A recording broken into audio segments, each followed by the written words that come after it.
Assalamualaikum warahmatullahi wabarakatuh. Ibu Kepala Sekolah yang saya hormati, Bapak Ibu Guru yang juga saya hormati, marilah kita pada kesempatan pagi hari ini dalam acara kegiatan diseminasi budaya positif yang akan disampaikan oleh Ibu Alma Wiyati SPD kepada narasumber Ibu Alma Wiyati SPD, kami persilahkan. Bismillahirrahmanirrahim. Assalamualaikum warahmatullahi wabarakatuh. Yang terhormat Ibu Diah selaku Ibu Kepala Sekolah SD Negeri 5 Kedonjati, yang saya hormati Bapak Ibu Guru SD Negeri 5 Kedonjati.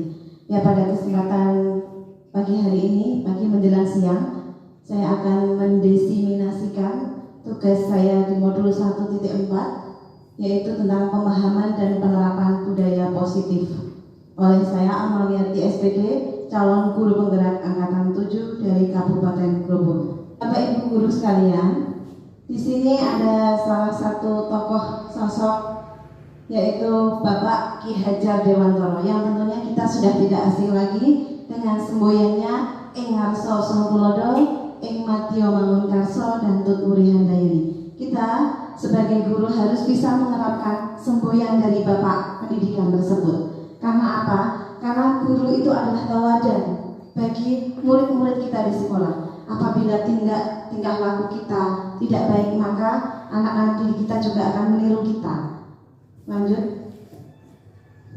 Ya, filosofi menurut Ki Hajar Dewantoro, filosofi pendidikan. Menurut Ki Hajar Dewantoro, tujuan pendidikan itu adalah menuntun segala kodrat yang ada pada anak agar mereka mencapai keselamatan dan kebahagiaan yang setinggi-tingginya, baik sebagai manusia maupun sebagai anggota masyarakat. Ki Hajar Dewantoro juga menegaskan bahwa pendidikan hendaknya sesuai dengan kodrat alam dan kodrat zaman, sehingga pendidikan itu tidak bersifat statis, melainkan bersifat dinamis. Ki Hajar Dewantoro juga berpendapat bahwa seorang guru harus menghamba pada murid, di mana guru harus mengetahui kebutuhan, kemampuan, bakat, minat dari muridnya agar mampu menciptakan pembelajaran yang bermakna bagi murid.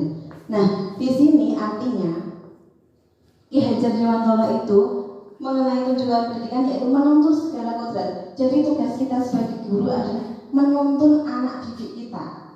Kita tuntun, kita arahkan. Karena anak itu dari lahir kan ibarat kertas putih, tetapi ternyata itu bukan kertas putih polos, tetapi di situ itu sudah ada guratan-guratannya, sudah ada sudah ada berkas-berkasnya. Kita tinggal menebalkan saja. Misalnya anaknya minatnya berkaitan dengan nyanyi, kita maka menuntunkan dia, mengarahkan dia. Jadi di sini tuh pendidik itu diibaratkan sebagai petani. Petani menanam jagung. Jagung itu ibarat siswa kita. Petani itu pendidiknya. Nah, petani itu menanam jagung. Apa yang akan dilakukan petani untuk mewujudkan supaya jagungnya itu subur? Tentunya dengan dipupuk, dengan disiram, dengan dimatung, Ibu. Ya, supaya apa? Supaya tumbuh jagungnya itu subur. Sama seperti kita pendidik, anak itu sudah ada guratan-guratannya. Jadi kita tinggal menebalkan lakunya, menuntun dia, mengarahkan dia ke arah yang lebih baik. Materi yang akan dibahas pada siang hari ini yaitu yang pertama, perubahan paradigma belajar, paradigma lama dan paradigma baru. Kita kan sekarang sudah masuk di abad ke-21. Untuk yang kedua yaitu disiplin positif. Yang ketiga teori kontrol. Kemudian yang keempat motivasi perilaku manusia. Yang kelima hukuman, konsekuensi, dan restitusi. Kemudian yang keenam kebutuhan dasar manusia. Yang ketujuh posisi kontrol guru. Dan yang delapan keyakinan kelas, serta yang terakhir segitiga restitusi. Baiklah, akan kita kupas satu persatu. Yang pertama yaitu perubahan paradigma belajar. Paradigma pembelajaran abad 21 menekankan pada kemampuan peserta didik dalam mencari tahu dari berbagai sumber, merumuskan permasalahan, berpikir analitis, dan kerjasama serta berkolaborasi dalam menyelesaikan masalah, berorientasi pada penguatan kompetensi pengembangan karakter untuk mewujudkan profil pelajar Pancasila. Jadi kalau abad 21 itu siswanya otomatis sudah lebih canggih, lebih milenial, mereka mendapatkan informasi dari berbagai sumber, tidak hanya dari gurunya saja. Next, tentang profil pelajar Pancasila. Nah, yang sedang didengung-dengungkan yaitu profil pelajar Pancasila. Di sini ada 6. Yang pertama, beriman bertakwa kepada Tuhan Yang Maha Esa dan berakhlak mulia. Di sini diharapkan sebagai pelajar kita mendorong mereka untuk mengarahkan kepada pendekatan diri terhadap Tuhan. Kemudian bernalar kritis. Pelajar yang bernalar kritis mampu secara objektif merespon informasi. Lanjut, berkebinekaan global. Pelajar yang mempertahankan budaya luhur, lokalitas dan identitasnya dan tetap berpikiran terbuka. Dia juga mau menerima masukan dari orang lain. Di sini berkebinekaan global seperti itu. Kemudian bergotong royong. Sebagai seorang pelajar yang memiliki kemampuan untuk melakukan kegiatan bersama dengan orang lain secara sukarela. Jadi di sini diharapkan siswa itu bisa bergotong royong. Kemudian mandiri. Pelajar yang bertanggung jawab atas proses dan hasil belajarnya, yaitu bisa melakukan kegiatan itu dengan mandiri, tetapi tetap guru itu tetap menuntun tadi. Kemudian yang terakhir yaitu kreatif. Pelajar yang kreatif mampu memodifikasi dan menghasilkan suatu produk. Ya, jadi anak itu jika sudah ada produk dimodifikasi lagi supaya dia bisa menghasilkan produk baru yang lebih berkualitas. Lanjut. Untuk materi yang kedua yaitu disiplin positif.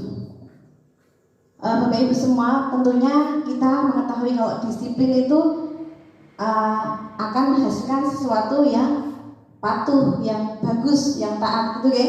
Nah, di sini dalam budaya kita, makna kata disiplin dimaknai sebagai suatu yang dilakukan seseorang pada orang lain untuk mendapatkan kepatuhan. Disiplin itu tujuan utamanya adalah patuh. Kita cenderung menghubungkan kata disiplin dengan ketidaknyamanan.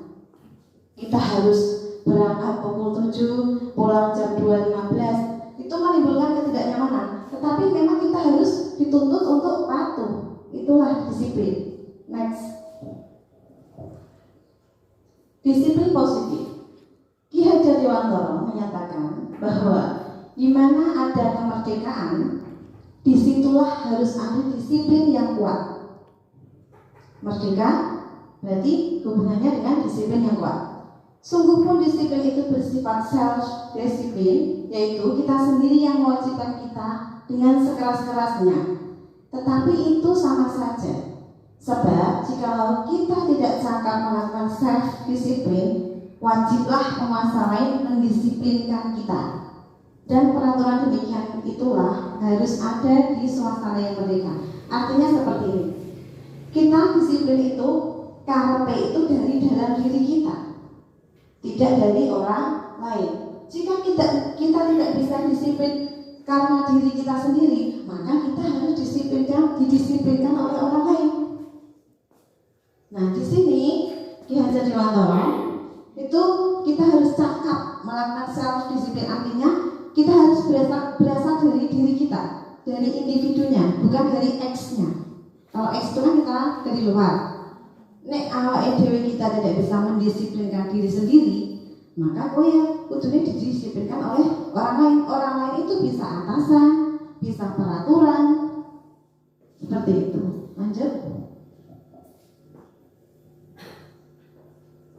Kesimpulan dari disiplin positif, Disiplin positif merupakan salah satu cara penerapan kepatuhan yang bertujuan untuk menertibkan dan menumbuhkan kesadaran serta memperdayakan anak untuk melakukan sesuatu tanpa sogokan, ancaman maupun hukuman. Nah, di sini karepe harusnya anak itu disiplin itu berasal dari dirinya tadi. Ora kok karena disogok, ora kok karena diancam kowe engko nek ora nggarap PR, kowe engko diseneni bu guru. Kowe engko nek ora nggarap PR tak kon hormat bendera ning ngarep kelas 10 menit. Nah, di sini mintanya tidak seperti itu. Anak itu timbul rasa disiplin karena dari dalam dirinya sendiri. Jadi bukan karena hukuman, ancaman maupun sogokan.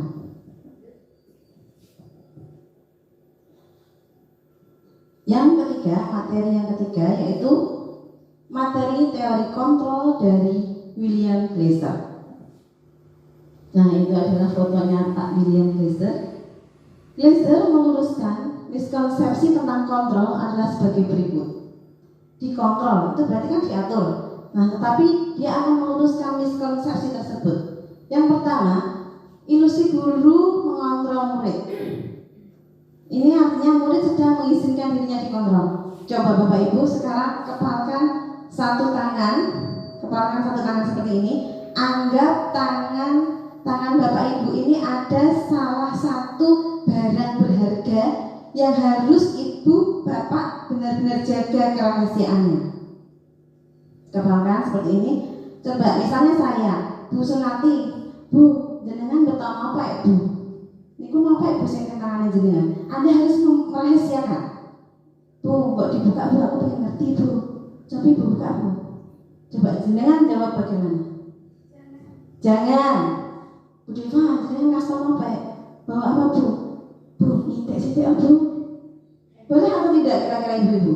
Kalau ini bersifat rahasia, kok jenengan Bu, tolong dibuka Bu. Kok jenengan buka? Berarti artinya jenengan bisa saya kontrol.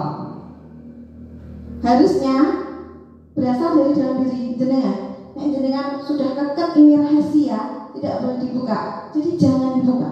Ini rahasia. Itu berarti posisi kontrol jenengan sudah jenengan miliki sendiri. Artinya jenengan tidak bergantung kepada orang lain. Untuk yang kedua, ilusi bahwa semua penguatan positif efektif dan bermanfaat. Penguatan positif dan bujukan dapat menyebabkan murid ketergantungan.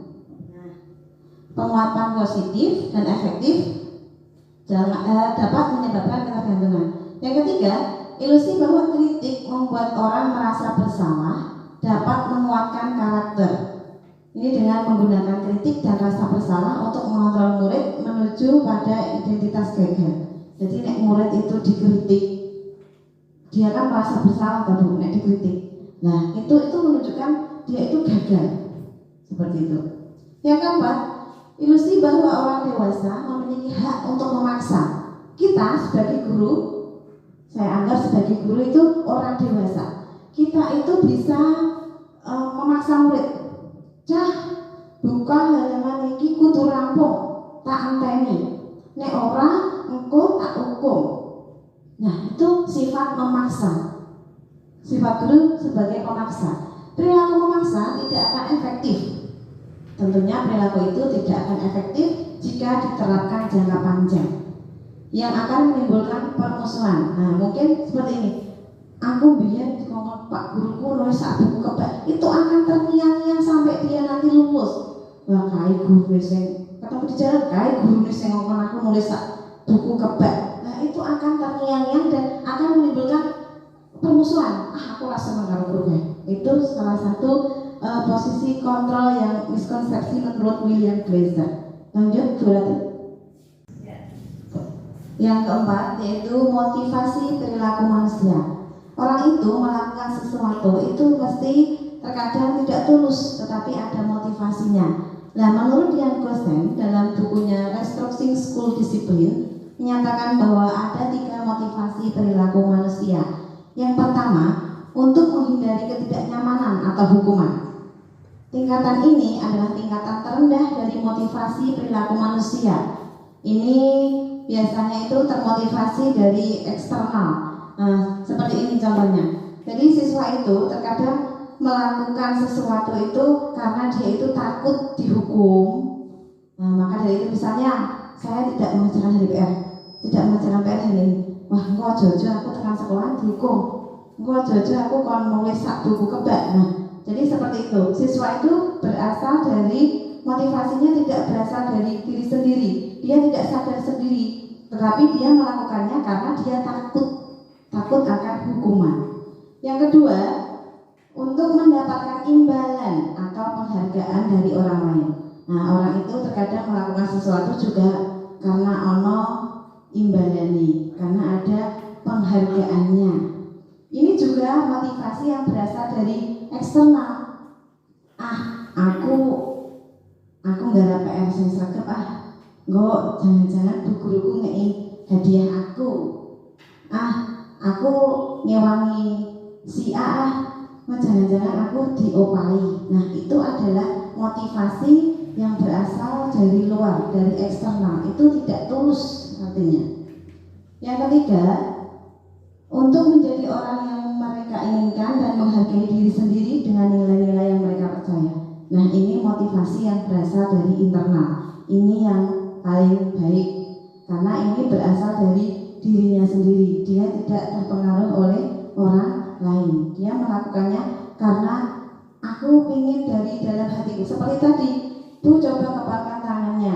Bu Sunarti, jenengan bawa apa Ibu? Aku mau lihat. Nah, ketika Bu Sunarti bersikukuh tidak membukanya, berarti dia berasal dari dirinya sendiri artinya. Seperti itu. Lanjut. Yang kelima, materi yang kelima yaitu berkaitan dengan hukuman, penghargaan, konsekuensi, dan restitusi.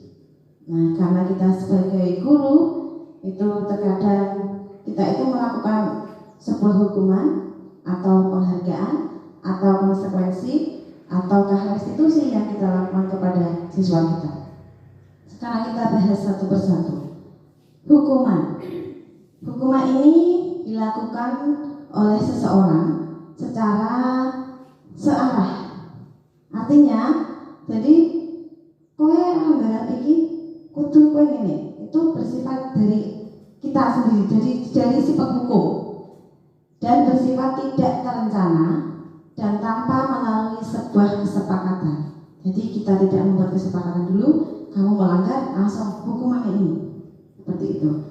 Kalau penghargaan ini sesuatu yang diberikan kepada seseorang yang mendapatkan keberhasilan, tapi jika tidak mendapatkan, dia timbul rasa kecewa. Nah, biasanya aku untuk juara, untuk penghargaan ini, tapi kok orang itu hadiah apa ya? Itu juga dari eksternal, dia termotivasi juga bukan dari diri sendiri. Untuk yang ketiga, konsekuensi. Untuk konsekuensi ini, guru biasanya sudah membahas dan menyepakati. Murid tahu konsekuensi yang akan didapatkan jika dia melanggar konsekuensi. Artinya, di kelas ini dibahas dulu. Ini besok anak-anak kita mengumpulkan tugas. Bagaimana jika hari ini anak-anak tidak mengumpulkan tugas? Ayo konsekuensinya apa? Jadi dibahas dulu. Kita ada rembukan dulu dengan siswa. Untuk yang keempat, restitusi. Restitusi ini proses kolaboratif yang mengajarkan murid untuk mencari solusi untuk masalah mereka dan membantu murid berpikir tentang orang seperti apa yang mereka inginkan dan bagaimana mereka harus memperlakukan orang lain. Jadi di sini siswa itu melakukan kesalahan, misalnya melakukan kesalahan, itu nanti siswa diminta untuk menyelesaikannya sendiri. Jadi kita itu membantu, tetapi dia yang menentukan kamu mau apa. Nek kamu merasa bersalah seperti ini, lalu kamu itu harus bagaimana. Nah, jadi kita itu mengajar mereka, bukan mengajar kamu harus ini. Tidak langsung semata-mata sebagai guru itu menyalahkan murid seperti itu. Lanjut. Nah, di sini disiplin dengan identitas gagal. Disiplin tadi kan supaya patuh ya, tetapi malah menimbulkan kegagalan. Nah itu yang pertama itu hukuman tadi. Hukuman itu bersifat menyakitkan. Jadi anak itu nek dihukum, Bapak Ibu, hatinya itu sakit hati mereka dan merasa tidak nyaman. Nah, aku ingin dihukum ya, pasti rasa takut itu timbul. Nah, setelah itu hukuman juga bersifat memaksa karena tadi satu arah tadi ya, jadi bersifat memaksa. Kemudian siswa menyembunyikan kesalahan. Jadi nek merasa bersalah, menang dan orang ketahuan seperti itu. Kemudian siswa menjadi rendah diri karena dihukum tadi merasa dia itu aku kok salah terus toh. Jadi dia merasa rendah diri. Kemudian disiplin dengan identitas gagal yang kedua yaitu penghargaan. Penghargaan ini harusnya baik ya, tapi ternyata ini malah menuju ke identitas gagal. Karena ini merupakan perbuatan yang tidak efektif, merusak hubungan karena menimbulkan rasa iri. Wah, kain untuk penghargaan aku ra entuk ya wis lah sing garap ben KW, seperti itu. Kemudian mematikan kreativitas. Kemudian menghukum dengan sistem ranking itu ternyata juga penghargaan yang dapat membunuh atau menimbulkan identitas gagal tersebut. Jadi sekarang itu lebih baiknya kita tidak usah menggunakan sistem ranking untuk pada saat pembagian rapor karena yaitu tadi menghukum akan menghukum siswa pasti yang nilainya bagus itu bangga, tetapi nek yang rendah otomatis dia akan mungkin diejek, mungkin dia malu seperti itu. Kemudian merampas hak menghargai dirinya, itu juga disiplin dengan identitas yang gagal. Kemudian ada lagi next selanjutnya. Di sini disiplin dengan identitas sukses. Disiplin kita menumbuhkan kepatuhan, tetapi yang ini yang sukses. Yang pertama yaitu konsekuensi. Di sini konsekuensi itu akan menguatkan penguatan jangka pendek. Kemudian perlu dilakukan monitoring yang berkelanjutan. Kemudian karena di sini konsekuensi tadi kan sudah ada kayak kesepakatan antara guru dan siswa, jadi stimulus dan respon siswa. Kemudian siswa menghormati peraturan, ya ini bisa sukses. Siswanya dapat menghormati peraturan yang ada karena sudah disepakati bersama. Kemudian kehilangan waktu untuk merenungi kesalahan. Yang selanjutnya yaitu disiplin dengan identitas sukses, yaitu restitusi. Tadi siswa diminta di restitusi ini siswa diminta untuk merumuskan sendiri bagaimana cara menyelesaikan masalah. Nek kamu mempunyai masalah PR nilaimu jelek, piye carane ben kowe iki ora bijine elek. Mungkin siswa nanti bisa diberi pertanyaan seperti itu. Kemudian siswa bertanggung jawab untuk perilakunya. Jadi dia sudah kan sadar dari dirinya sendiri, jadi dia sudah bertanggung jawab terhadap perilakunya. Kemudian fokus pada pemecahan masalah jangka panjang. Kemudian siswa menghormati dirinya dan orang lain karena tadi sudah melakukan kesepakatan, dia sudah menghormati dirinya dan orang lain. Kemudian teori kontrol, dirinya memegang kontrol. Jadi karena ini tidak berasal dari luar, karena restitusi ini kan berasal dari diri. Jadi yang bisa mengetahui atau yang bisa mengendalikan itu kan dirinya sendiri, dari dalam dirinya sendiri. Kemudian di restitusi ini siswa lebih bersemangat untuk memperbaiki kesalahannya. Lanjut. Nah, dari contoh-contoh yang tadi diulas, ini ada contoh kasus penyelesaian masalah siswa yang sering tidak mengerjakan PR. Nah, ini kita lakukan pemecahan kasus jika siswa dilakukan penyelesaian masalah dengan memberi hukuman. Misalnya siswa diminta untuk hormat bendera di depan kelas, guru marah-marah, siswa menjadi takut. Kalau menggunakan hukuman seperti itu, kita cara hukumnya seperti itu. Ini jika penyelesaian masalah tadi siswa salah, kita lakukan hukuman. Jadi coba yang tidak mengerjakan PR di halaman hormat bendera. Nah itu kan siswa menjadi nanti timbul rasa takut. jengkel seperti itu. Ini apakah bisa berhasil kalau seperti ini Bapak Ibu? Tidak nih, malah yang ada siswanya nanti menimbulkan pemusuhan, ancaman. Wah, kayak guru gumbian sing hukum aku ning ngarep lapangan hormat sendiri kan seperti itu. Kemudian jika menggunakan konsekuensi, siswa jika kita menyelesaikannya dengan menggunakan konsekuensi, tadi kan konsekuensi kan sudah antara guru dan siswa sudah melakukan rundingan musyawarah nih. Nah, siswa mengerjakan PR pada saat jam istirahat menyebabkan ia kehilangan jam istirahat. Artinya seperti ini. Jika ada siswa yang tidak mengerjakan PR, maka siswa itu pada saat jam istirahat itu diberi kesempatan untuk mengerjakan PR yang tadi belum dikerjakan. Dia sudah konsekuen karena tidak mengerjakan PR, konsekuensinya dia tidak istirahat. Jadi seperti itu cara mengatasi masalahnya. Bukan karena kita marah-marah, tapi sebelumnya ini harus dibahas dulu dengan siswa di kelas. Jadi kita menetapkan konsekuensi, tetapi kita juga berundingan dulu dengan siswa seperti itu.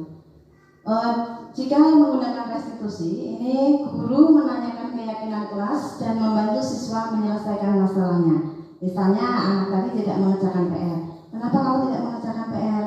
Karena saya di rumah membantu orang tua. Nah terus membantu orang tua terus kudunya kan mengerjakannya PR kapan? Nah jadi kita menanya kepada mereka. Nah terus saiki karepmu piye? Nah jadi kita tidak semata-mata menyalahkan dia. Kita cari tahu dulu masalahnya itu apa. Seperti itu. Lanjut. Untuk materi yang keenam yaitu kebutuhan dasar manusia. Manusia hidup itu mesti mempunyai kebutuhan. Dan masing-masing kebutuhan setiap orang itu berbeda-beda. Nah, kebutuhan dasar manusia ini dibagi menjadi 5. Yang pertama yaitu kebutuhan bertahan hidup. Ini meliputi sandang, pangan, dan papan. Kemudian kebutuhan kasih sayang dan rasa diterima. Kita hidup di dunia ini juga butuh mendapatkan kasih sayang dan rasa diterima di tempat umum. Misalnya kita diterima di sekolah, diterima di masyarakat, itu merupakan kebutuhan dasar kita. Kemudian yang ketiga yaitu penguasaan, yaitu kebutuhan pengakuan atas kemampuan. Nah kita mampu apa? Kita bisa menguasai apa? Nah apabila kita di sini kebutuhan dasarnya tercukupi, mesti kita akan puas, kita bangga seperti itu. Untuk selanjutnya yaitu kebutuhan dasar manusia kebebasan, kebutuhan akan pilihan. Jadi kita setiap individu itu mempunyai hak asasi manusia yang dibawa sejak lahir. Ini tidak bisa diganggu gugat. Jadi kita mempunyai kebebasan, termasuk kebebasan beragama, kebebasan dalam memilih dan menentukan pilihan. Itu murni kita sendiri yang menentukan. Kemudian yang terakhir mengenai kebutuhan dasar manusia yaitu kebutuhan dasar kesenangan. Kebutuhan untuk merasa senang. Jadi kita juga berhak Bapak Ibu untuk mendapatkan kesenangan kita. Kesenangan kita tidak bisa diganggu oleh orang lain karena kesenangan itu yang menentukan kita sendiri. Kita senang. Tujuan hidup itu kan agar supaya kita hidup bahagia dan senang gitu. Tetapi dengan tidak lupa berpegang teguh pada Tuhan atau Allah Subhanahu wa Ta'ala. Lanjut. Untuk yang ketujuh yaitu posisi kontrol guru. Kita sebagai guru, kita sebagai pendidik anak-anak kita di sekolah, ada 5 posisi kontrol yang kita lakukan sebagai seorang guru. Nah nanti Bapak Ibu ini termasuk di posisi kontrol yang mana saat ini? Nanti akan kita kupas satu-satu. Lanjut, yang pertama yaitu posisi kontrol sebagai penghukum. Yang kedua, posisi kontrol sebagai pembuat rasa bersalah. Yang ketiga, posisi kontrol sebagai teman. Yang keempat, posisi kontrol sebagai pemantau. Dan yang kelima, posisi kontrol sebagai seorang manajer. Lanjut. Yang pertama, posisi kontrol sebagai penghukum. Kita guru itu coba kita lihat kita itu guru yang mana. Ini yang guru yang pertama. Ini guru yang pertama. Guru sebagai penghukum. Seorang penghukum bisa menggunakan hukuman fisik maupun verbal. Fisik itu artinya dengan tangan, jiwit, mungkin ngeplak, nah itu fisik. Kalau verbal itu biasanya dengan ucapan, dengan suara. Cah kok orang muda, cah kok goblok, cah kok dablek, cah kok sambil duting-duting, ini kita itu berarti sebagai seorang penghukum. Jadi kita nek menerapkan itu berarti aku berarti guru sebagai seorang penghukum ya. Kamu tidak mengerjakan PR, push up. Iya toh, kok orang dengan. Nah, itu sudah guru sebagai penghukum. Untuk yang kedua, ini guru yang kedua. Guru yang membuat rasa bersalah. Di posisi ini, murid akan memiliki penilaian diri yang buruk tentang diri mereka. Murid merasa tidak berharga dan telah mengecewakan orang-orang yang disayanginya. Pembuat merasa bersalah. Nada suara memelas, halus, sedih, bahasa tubuh merapat pada anak, lesu. Membuat merasa bersalah, misalnya, lah iki piye to? Iki mau piye to iso entuk biji? Enak iki mau iki piye? Lah kula anak harusnya iki kamu. Jadi seolah-olah menyalahkan, tetapi kita bahasanya bahasa halus. Piye to iki kok iso ngomong iki mau piye? Nah, jadi seperti itu. Nada suaranya memelas. Kalau yang tadi kan sambil duting-duting ngono nggih. Piye orang gara PR seperti itu. Kemudian yang ketiga, posisi guru sebagai teman.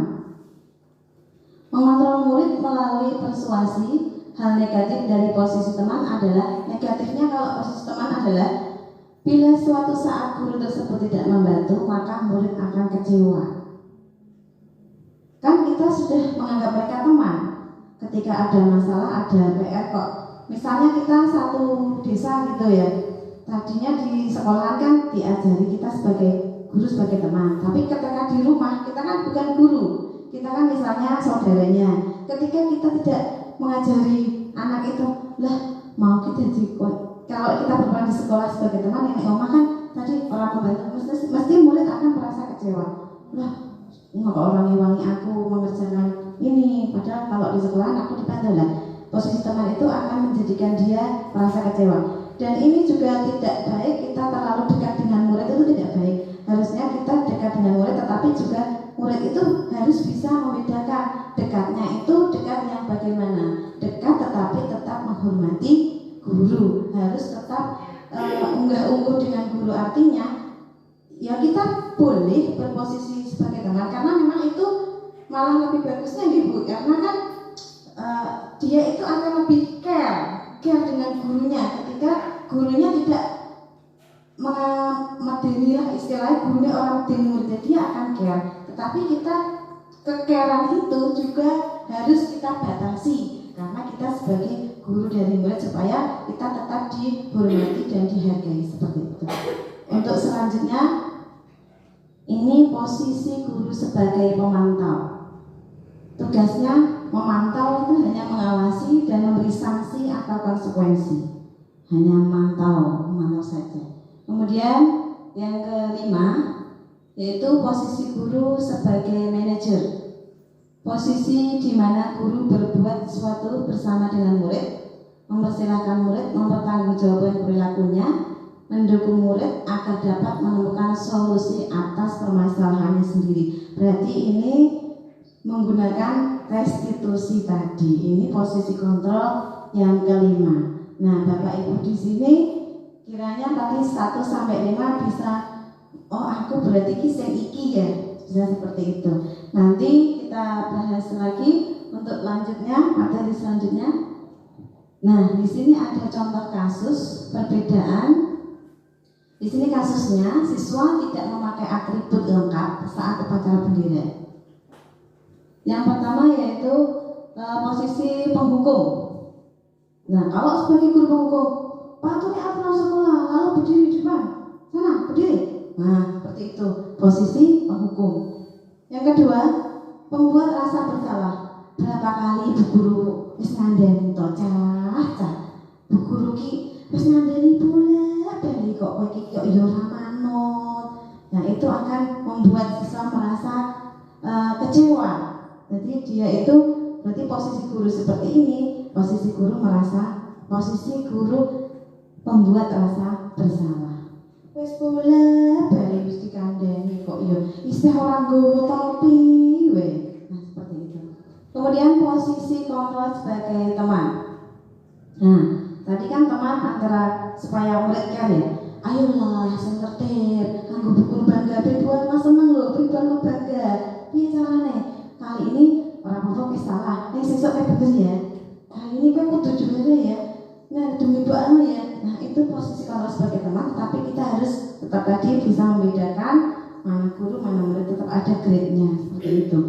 Untuk yang selanjutnya yaitu posisi sebagai pemantau. Kamu sudah melanggar apa peraturan dan konsekuensinya apa?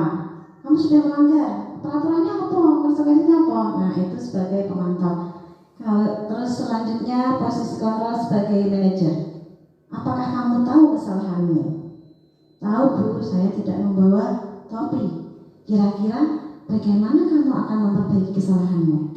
Baik Bu, besok hari Minggu saya akan siapkan topi saya, langsung saya masukkan di dalam tas supaya besok hari Senin saya tidak lupa membawa atribut. Nah, bagus. Nah, itu posisi kontrol sebagai manajer. Lanjut. Untuk materi yang 8 yaitu keyakinan kelas. Mengapa keyakinan kelas? Mengapa kok tidak peraturan kelas saja? Kan ada keyakinan kelas, ada peraturan kelas. Kenapa kok disebut peraturan kelas saja, tidak usah keyakinan kelas? Lanjut. Suatu keyakinan akan lebih memotivasi seseorang dari dalam atau memotivasi secara intrinsik. Tadi diharapkan motivasi itu berasal dari dalam diri sendiri, bukan dari orang lain. Seseorang akan lebih tergerak dan bersemangat untuk menjalankan keyakinannya daripada hanya sekedar mengikuti serangkaian peraturan. Betul nggih? Jadi mendingan berasal dari dalam dirinya daripada ada peraturan seperti itu. Lanjut. Nah, di sini cara membuat keyakinan kelas. Di kelas 6 ini juga sudah saya buat keyakinan kelas, sudah saya tempel-tempel di dinding. Nah, pertama itu dibuat dalam bentuk positif, hendaknya tidak terlalu banyak agar mudah diingat. Jadi hindarkan kata negatif, misalnya tidak boleh makan di kelas. Nah, kata tidaknya itu dihilangkan. Berarti bagaimana Bapak Ibu? Tidak boleh makan dalam kelas. Kata tidaknya dihilangkan supaya itu bisa menjadi sebuah keyakinan. Jadi sebaiknya tidak makan di dalam kelas atau makan pada saat istirahat. Jadi menghilangkan kata-kata negatif dan menyisakan kata-kata yang berbentuk positif. Misalnya tidak boleh bertengkar. Itu jangan ada kata tidak.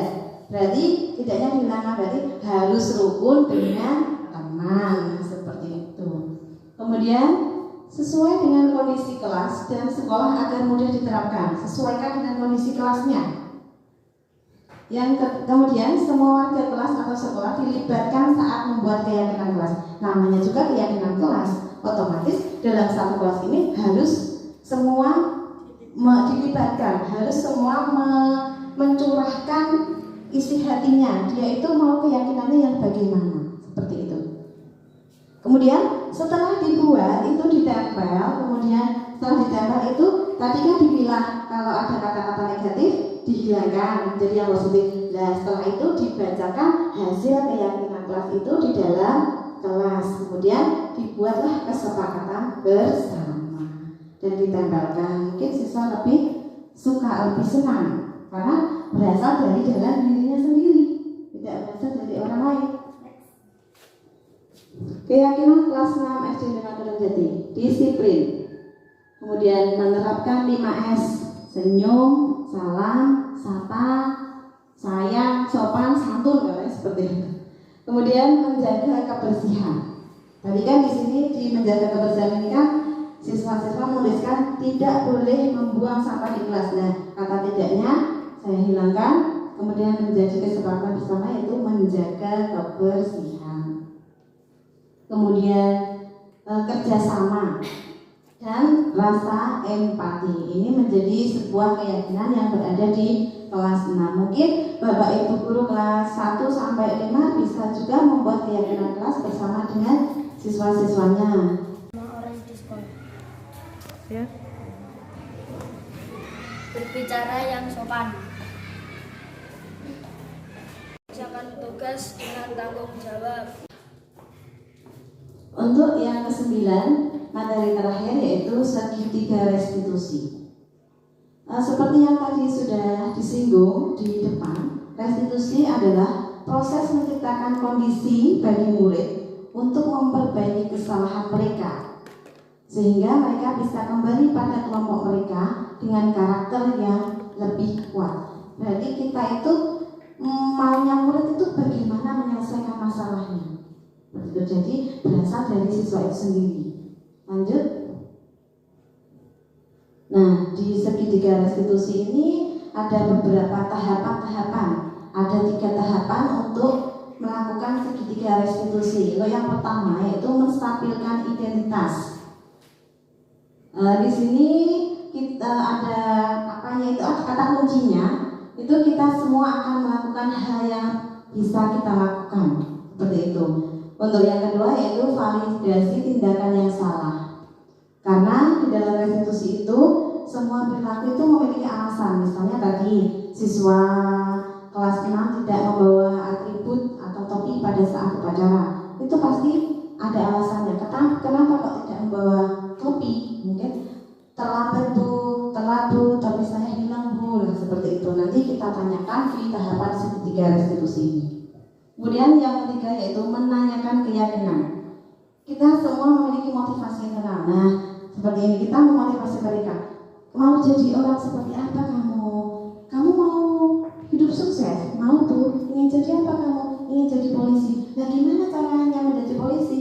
Dengan belajar giat. Nah, itu bagian dari menanyakan keyakinan. Lanjut. Penerapan segitiga restitusi. Nah, ini kemarin saya sudah melakukan praktek permasalahan siswa dengan menggunakan segitiga restitusi. Nah, ini adalah Ade ini siswa kelas 6 yang setiap minggu ada saja absennya. Dulu waktu pertama kali saya ngajar Ade itu 1 minggu itu dia tidak berangkat 3 kali. Tidak berangkatnya itu tanpa alasan. Nah, setelah saya gunakan terapkan dengan segitiga restitusi ini, alhamdulillah Ade ini menuju perbaikan yang sangat baik sekali. Mau nih 1 minggu ada 3, sekarang 1 minggu ada 1, dan bahkan 1 minggu itu Ade berangkat terus, alhamdulillah. Next. Nah, ini di kasus yang kedua penerapan segitiga restitusi juga. Ini ada di kelas 6 juga. Ini adalah salah satu siswa saya yang bernama Kailila ini. Dia itu bermusuhan dengan temannya yaitu si Kalista. Karena apa? Karena si Kalista ini mempunyai tokoh idola yang sama dengan Kailila. Nah, Kailila itu tidak terima tokoh idolanya itu disamai dengan si Kalista. Nah, akhirnya pada saat jam olahraga itu timbullah bullying. Nah, hingga menyebabkan si Kalista itu esoknya tidak berangkat sekolah dan setelah olahraga itu pulang. Setelah itu paginya saya mendengar berita itu, kemudian saya memecahkan masalah itu dengan restitusi. Saya ikuti tahapan-tahapan yang berada di segitiga restitusi itu tadi yang ada 3 itu.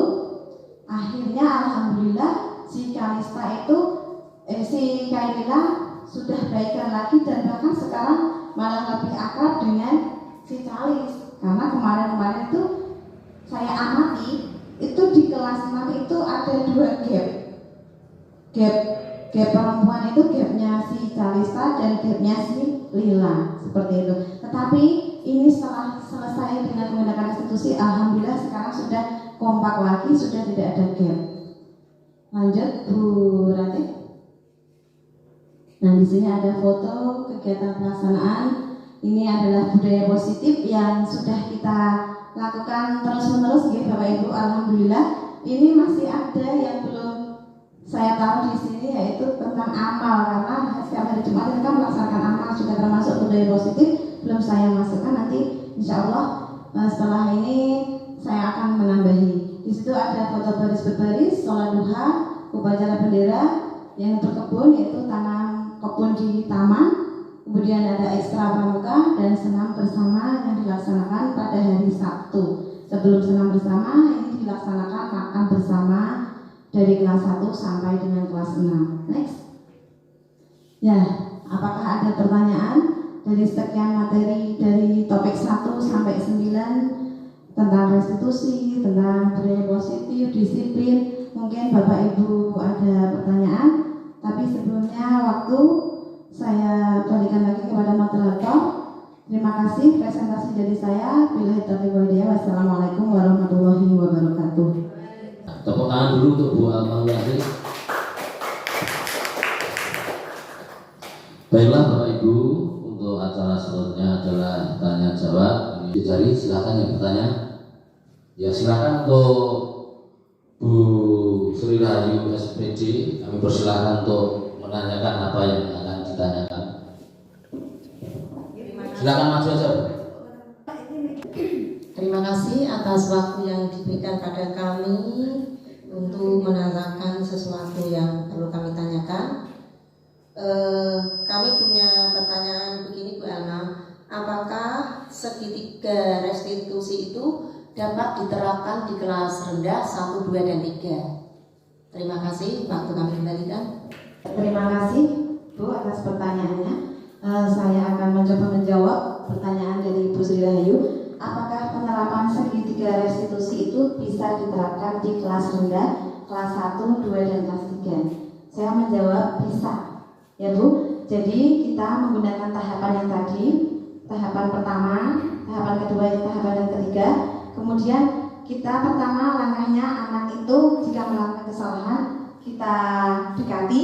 Setelah kita dekati, kita bawa ke tempat yang aman, nyaman, yang bisa kita gunakan untuk berdua mungkin menyelesaikan masalah itu. Kemudian kita lakukan dengan tahap restitusi tadi. Pertama dengan menanyakan masalahnya tadi apa, kemudian bagaimana cara kamu untuk melakukan, jika kamu sudah salah, bagaimana caranya? Piye, kamu mau yang mana? Kira-kira kamu salah, tidak mau belajar, kamu mau bagaimana? Kamu mau menjadi orang seperti apa? Kamu mau menjadi pintar? Mau Bu? Nah, bagaimana supaya menjadi pintar? Jadi kita ikuti tahap-tahap yang ada pada restitusi itu Bu. Seperti itu. Mungkin bisa besok, kan saya sudah menerapkan restitusi Bu. Mungkin Bu Sri Rahayu jika ada masalah bisa besok langsung bertemu dengan saya. Mungkin kita akan melakukan sharing bersama bagaimana cara melakukan penyelesaian masalahnya. Seperti itu Bu. Ya, terima kasih jawaban dari Bu Elma. Ya. Oke. Mungkin ada lagi yang mau bertanya? Selanjutnya sesi kedua kepada Bapak Ibu guru yang akan menanyakan, kami silakan untuk tunjuk jari. Ya, kami persilakan kepada Ibu Sunati SPD untuk menanyakan kepada narasumber. Ya, terima kasih. Setelah tadi saya mengikuti ataupun menyimak dari materi yang telah disampaikan oleh Bu Elma, saya memiliki pertanyaan Bu. Tadi kan ada materi yang posisi kontrol sebagai seorang guru. Nah, kita ini kan sebagai seorang pendidik ataupun sebagai seorang guru, kira-kira dari kelima kontrol tadi, yang mana yang cocok kita terapkan kepada anak didik kita supaya dalam pembelajaran itu bisa berjalan dengan baik dan hasilnya bisa diterapkan oleh anak-anak. Terima kasih. Langsung saya jawab ya Pak Joko. Nah, untuk 5 posisi kontrol tadi, posisi kontrol penghukum, pembuat rasa bersalah, posisi kontrol sebagai teman, posisi kontrol sebagai pemantau, dan posisi kontrol sebagai manajer. Yang paling bagus kita terapkan itu adalah posisi kontrol sebagai manajer. Nah, karena di sini apa? Kita itu meminta siswa untuk menyelesaikan sendiri masalahnya, langkah apa yang akan dilakukan. Jadi berasal dari dirinya sendiri, otomatis sesuatu yang dilakukan dari dalam dirinya sendiri akan bisa merubah kelakuan atau perilaku anak, seperti itu Bu. Nah, jika kita belum sampai di sini, ya kita nanti akan belajar bersama-sama supaya kita sebagai guru itu bisa menjadi posisi kontrol sebagai teman. Artinya, sebagai manajer, bukan sebagai teman. Sebagai teman juga tidak apa-apa, tetapi yang paling baik adalah posisi kontrol sebagai manajer, karena posisi teman itu juga masih ada kekurangannya. Tadi menyebabkan kalau tidak dibantu kan menimbulkan rasa kecewa kalau posisi kontrol sebagai teman. Tapi kalau posisi kontrol sebagai manajer itu berasal dari dalam diri siswa sendiri. Seperti itu Bu. Ya, terima kasih Bapak. Nggih. Iya, terima kasih Bapak. Yang keempat yaitu refleksi dari teman-teman Bapak Ibu. Monggo Bu Dia. Assalamualaikum warahmatullahi wabarakatuh. Terima kasih pada Bu Alma yang sudah memberikan diseminasi tentang budaya positif. Alhamdulillah betul-betul bermanfaat bagi kami. Kami merasa ini adalah sebagai penyegaran bagi kita selaku guru pengajar di kelas masing-masing. Apalagi dalam kontrol 5 kontrol pemahaman dari hukuman, rasa bersalah sebagai teman, pemantau, dan manajer. Bapak Ibu guru, penyajian Bu Alma hari ini sangat bagus, materinya jelas dan mudah dipahami, serta contoh-contoh yang ada dalam pemberian di LCD ini bagus semua, dan juga latihan apa tadi yang sudah dicontohkan, ada Kailila, ada Mas Adi, itu sudah dilakukan dan saya sendiri ikut mendengarkan, dan saya juga ikut mengamati seperti apa Mbak Kaila dan Mbak Kalista saat ini setelah diadakan restitusi. Untuk selanjutnya, monggo Bapak Ibu guru, kita laksanakan apa yang telah diberikan oleh Bu Alma, terutama dalam peningkatan mutu pendidikan di sekolah kita. Kita menyadari bahwa kita manusia biasa, dari kelima itu kita sudah pernah melaksanakan semua, yaitu sebagai guru penghukum saya juga pernah melaksanakan. Bapak Ibu mungkin juga merasakan aku yo tahu ngono kuwi karo muridku. Nggih Bapak Ibu guru nggih. Nah, yang berikutnya rasa bersalah. Di sini saya tekankan, Bu guru bisa menjadikan anak merasa bersalah dan rendah diri akibat apa? Caca, kowe iki dino tak kandhani. Saya beritahu, mosok kamu nggak merasa kasihan sama Bu guru?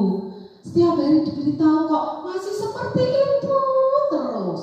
Nah, anak menjadi hatinya sakit, terus merasa, apa kamu nggak kasihan pada orang tuamu setiap hari memberi uang saku, membelikan baju seragam, malah kamu bermain terus di sekolah, tidak mau belajar. Lah, salah satunya rasa bersalah itu yang membuat anak merasa bersalah dan menjadi rendah diri.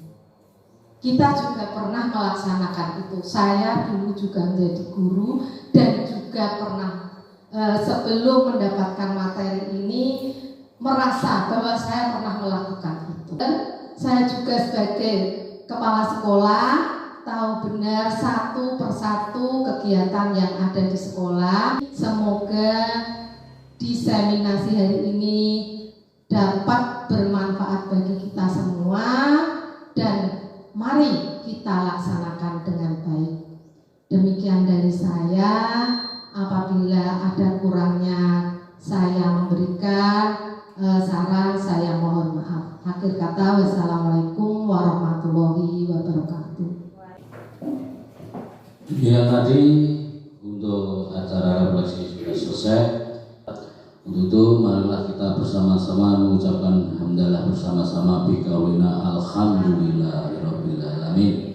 Dengan demikian saya selaku pembawa acara, apabila ada tutur kata atau kekurangan di dalam menyampaikan susunan acara pada pagi hari ini, kami mohon maaf yang sebesar-besarnya. Akhir kata, assalamualaikum warahmatullahi wabarakatuh. Sekian, terima kasih. Assalamualaikum warahmatullahi wabarakatuh. Terima kasih sebelumnya Bapak Ibu. Setelah saya mengikuti kegiatan diseminasi budaya positif dalam rangka penyelesaian tugas aksi nyata pada modul 1 dan 4 dari narasumber Ibu Alma Wiarti SPD, saya sungguh mengucapkan banyak terima kasih karena apa yang telah disampaikan ini sungguh sangat luar biasa bagi kami dan Bapak Ibu guru yang ada di SD Negeri 5 Kedung-Yanti. Karena apa? Materi-materi yang disampaikan itu betul-betul menjadikan acuan kita untuk meningkatkan profesionalisme kita di dalam bekerja, sehingga akhirnya nanti dalam kegiatan belajar mengajar itu antara guru dan murid bisa bersinergi dengan baik. Nah, tentunya dengan harapan setelah mengikuti kegiatan ini teman-teman dan rekan-rekan guru bisa menjalankan dan mempraktikkan kegiatan ini, mana yang baik kita ambil, mana yang memang belum sesuai dengan situasi dan kondisi pada saat kita belajar, ya tentunya kita sesuaikan. Semuanya perlu situasional dan kondisional sesuai dengan keadaan dan lingkungan masing-masing. Tapi harapan kita, motivasi kita tetap semangat belajar. Semangat. Terima kasih. Assalamualaikum warahmatullahi wabarakatuh. Waalaikumsalam. Kami ucapkan banyak terima kasih kepada Ibu Alma Wiarti SPD yang telah menyampaikan materi diseminasi budaya positif dalam rangka penyelesaian tugas aksi nyata modul 1.4. Di sini saya sedikit mendapatkan pengetahuan baru, yaitu tentang posisi kontrol guru. Selama ini kita belum menyadari bahwa kita ini di posisi mana. Ternyata ada 5 posisi kontrol guru, yaitu 1 sebagai guru sebagai penghukum, 2 guru sebagai pembuat rasa bersalah, 3 sebagai teman, 4 sebagai pemantau, dan sebagai manajer. Nah, selama ini kita tidak menyadari ternyata yang kita lakukan setiap harinya itu ya kita belum bisa membedakan kira-kira kita berada di posisi mana. Nah, setelah kita mengikuti diseminasi yang disampaikan oleh Ibu Alma Wiarti tadi, kita menjadi tahu, oh kita berada di sisi inilah. Kita sebagai guru, langkah selanjutnya yaitu memperbaiki diri dan diterapkan kepada siswa supaya karakter siswa ataupun kita sendiri juga menjadi lebih bisa diketahui di mana letak kesalahan kita. Demikian dari saya, Bu Alma. Terima kasih. Kurang dan lebihnya mohon maaf. Akhir kata, billahi taufiq wal hidayah. Wassalamualaikum warahmatullahi wabarakatuh. Terima kasih saya mengucapkan kepada teman-teman guru dan kepala sekolah SD Negeri 5 Kedung-Yanti yang pada pagi hari ini telah melaksanakan dan menerima materi dari saya tentang diseminasi budaya positif di modul 1.4. Saya selaku calon guru penggerak angkatan 7 mengucapkan terima kasih atas materi-materi dan kesempatan yang telah diberikan kepada saya. Demikianlah, dari Taufik wal Hidayah. Wassalamualaikum.